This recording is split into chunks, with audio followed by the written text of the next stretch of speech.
Your Coca-Cola bottler presents Claudia, based on the famous play and novels by Rose Franken. Brought to you transcribed Monday through Friday by your friendly neighbor who bottles Coca-Cola. Relax, and while you're listening, refresh yourself. Have a Coke. And now, Claudia.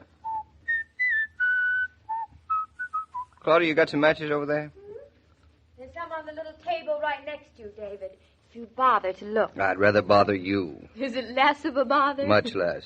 Then reach out and help yourself to the matches.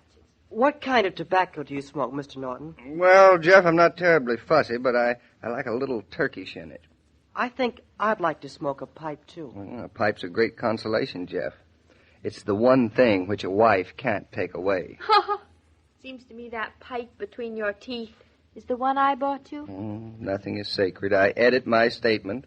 Even a man's pipe is no longer his own, Jeffrey. Still, I think I'd like to smoke a pipe. Well, why don't you? Do you think I'm old enough? 16, going on 17, I think you're old enough. I'll have to get myself one. They're ever so much nicer than cigarettes, I think. Women smoke cigarettes, Jeff. My father smokes them, too. I don't think he smokes a pipe. Roger? No, I've never seen him with a pipe. I know he likes a good cigar. I don't like cigars. Not for me, anyway. Well, not quite yet. Would you like to borrow one of my pipes? I couldn't. I mean, pipes are very personal, aren't they? David never offered me one. I'm never even allowed to touch them or polish them or even hide them. Oh, you're different. Come over here, Jeff. Pick one out. I'll show you how to clean it and polish it up. David. Now, he's big enough. Mr. Naughton, you're swell to me. You and Mrs. Naughton. Ever since you brought me here when I left school... We're not talking about that. It's forgotten. Well, I just want to say this is the nicest home I've ever had. And we like having you. Now, which pipe will it be? Why not wait until after dinner? And the two of you can spend a glorious evening telling each other stories about pipes. Oh, where did I put those matches? You certainly have to be lighting that pipe very often, don't you, Miss Naughton? Yes, don't you, David? Is it working well? A pipe draws, Jeffrey. It doesn't work. Oh. And this one is drawing fine, thank you. But it is not working. Now, Claudia, another word about my pipe and I'll take you over my knee. Listen, there's Bluff. I've been wondering where he was. I was afraid he'd run away again. Would you like me to go out and bring him into the house? Oh, would you mind, Jeffrey? It's getting dark. Oh, I'd like to. But don't you two decide you're going to take a walk. Dinner's almost ready. Don't pay any attention to her, Jeff. If you want to take a walk, go right ahead, and don't let her stop you. But dinner is almost on the table, David. Bluff and I'll just go down to the brook and back. This is a nice time of day here on the farm. It's awfully damp by the brook, Jeffrey. The water stays there hours after the rain. You get your feet wet. If you want to get your feet wet, Jeff, go right ahead and get them wet. If you want to miss dinner, go right ahead and miss dinner. You're very tough, aren't you? Tough as nails. I'll be right back, Mrs. Naughton, in time for dinner and with my feet dry. He's a nice boy, isn't he? A smart boy, too. He's already learned that a little flattery goes a long, long way. Is that how you're going to be with our son? Undermining me all the time? All the time. You like being a father, don't you? It's an unavoidable result of marriage. Well, there's nothing for you to be so proud about. You make a lovely father. Telling a boy to smoke a pipe, telling him to get his feet wet. Did you talk to Roger today? Yeah, he called me. I told him he's a very lucky father to have such a fine son. That was a nice thing to say. It's true. I know. I don't care how much of a jam Jeff got himself into. He can't be blamed for all his confusion and distress. David, I wonder about Roger and Mrs. Killian. I think it's awful to think that from the day Jeffrey was old enough to go away to school, since he was about 6, his mother's acted only like a distant relative. Well, maybe we don't know the whole story. Well, I don't think we have to.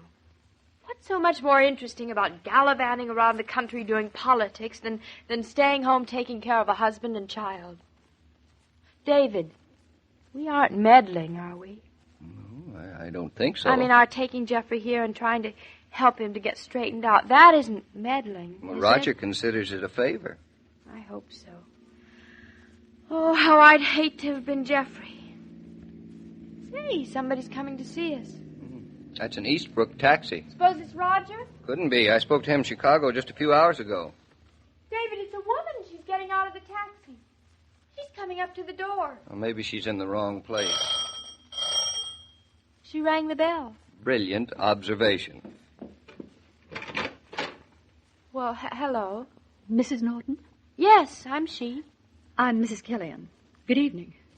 Oh, good evening. I understand that my son Jeffrey is here. Well, he's out with the dog just now getting his feet wet by the brook. He's what? I mean, won't you come in? My husband's inside. Yes, I'll come in. Jeffrey will be right back. Well, hello, Mrs. Killian. I've been looking forward to meeting you. So you're Mr. Killian's partner. Yes, I'm sorry we haven't met before this. I don't usually barge in on people this way, but as you can understand, I've been very upset. Of course you have. Perhaps we should have got in touch with you, but your husband... Roger said not to bother, that you were probably very busy where you were. In California, wasn't it? Thoughtful of Roger, but I happened to telephone Jeffrey's school, and they told me the whole distressing story. They didn't know where he'd gone, so I called Mr. Killian's office and learned he was staying here with you. Naturally, I came east right away. Naturally. But there really isn't going to be anything to be upset about. Jeffrey is perfectly fine. You've been very hospitable. But I'm sure you won't mind if I take Jeffrey back to New York with me tonight. I'm not sure he'll want to go.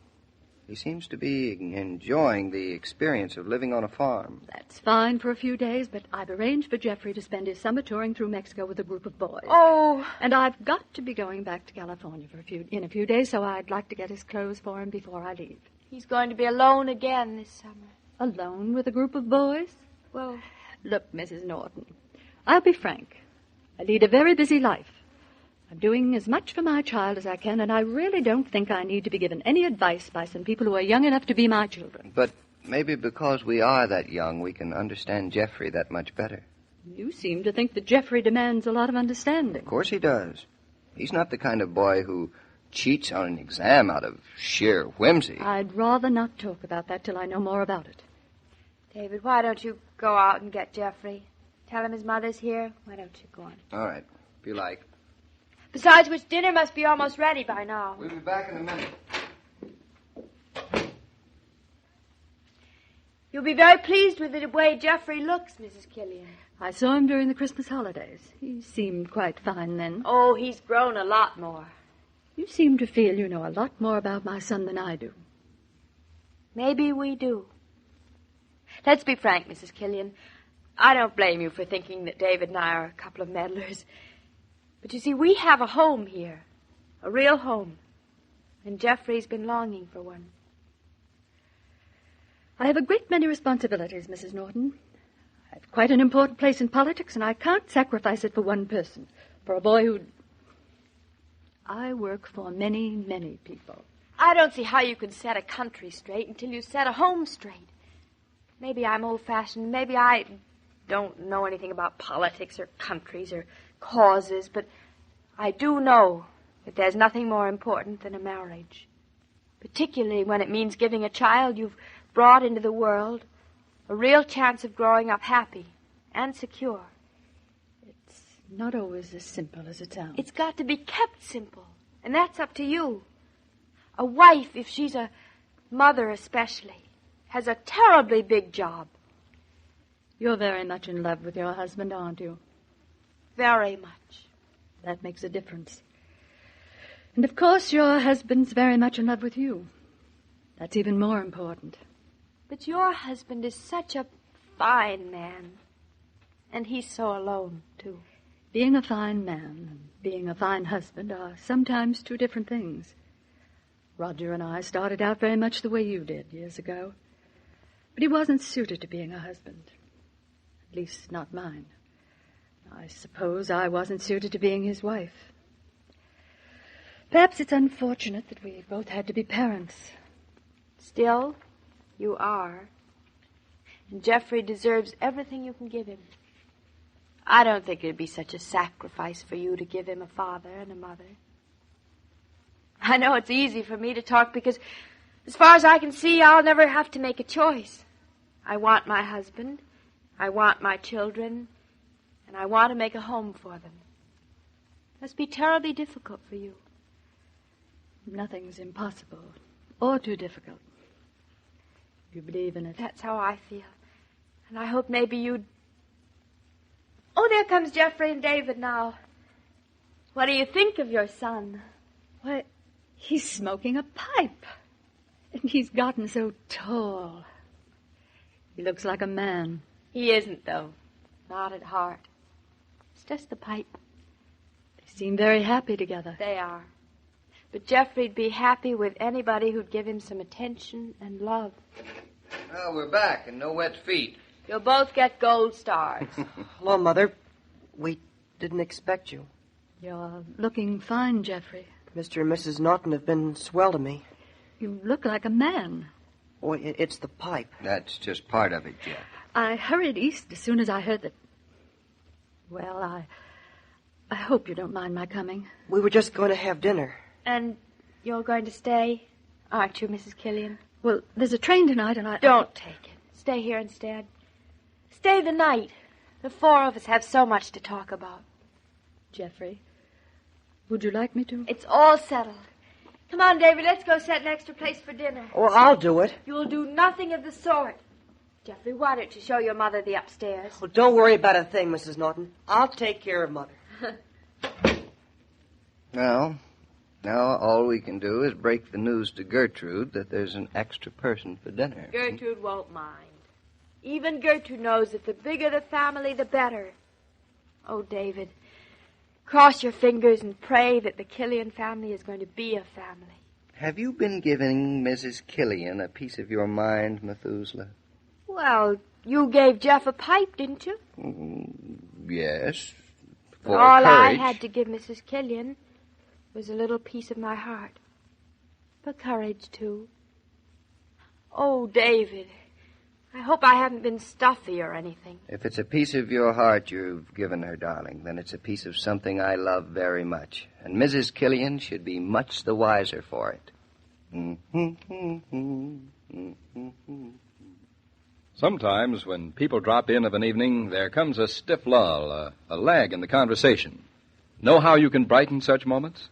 Step out to the refrigerator and bring in a tray full of ice-cold Coca-Cola. The pause that refreshes breaks the social ice as few things do, whether guests are young or old. Buy Coke by the case, and you'll be ready for social emergencies at any time. Jeffrey's just shown me around the house, Mr. King. It's a charming place, isn't it? Yes, David and Claudia are building it into a fine home, I think. She's an amazing young woman. I'm glad I've met her. Well, you know, Mrs. Killian, your husband comes up here very often. Indeed. And it does seem to agree with him. He likes to stretch out under the apple tree and watch the clouds go by. Well, I'll be leaving in a day or so with Jeff. Then the apple tree will be all his again. Claudia has a mysterious look about her, so nothing would surprise me, Mrs. Killian. And you'd better make up your mind that nothing will surprise you tomorrow either. Till then, Mrs. Killian, goodbye. You made me very curious, Mr. King, but goodbye. Well, as I was about to say, every day, Monday through Friday, Claudia comes to you transcribed with the best wishes of your friendly neighbor who bottles Coca-Cola. So listen again tomorrow at the same time. And now this is Joe King saying au revoir. And remember, whoever you are, whatever you do, wherever you may be, when you think of refreshment, think of Coca-Cola. For Coca-Cola makes any pause the pause that refreshes. And ice-cold Coca-Cola is everywhere. This broadcast of Claudia was supervised and directed by William Brown Meloney. And now here's a word from your friendly neighbor.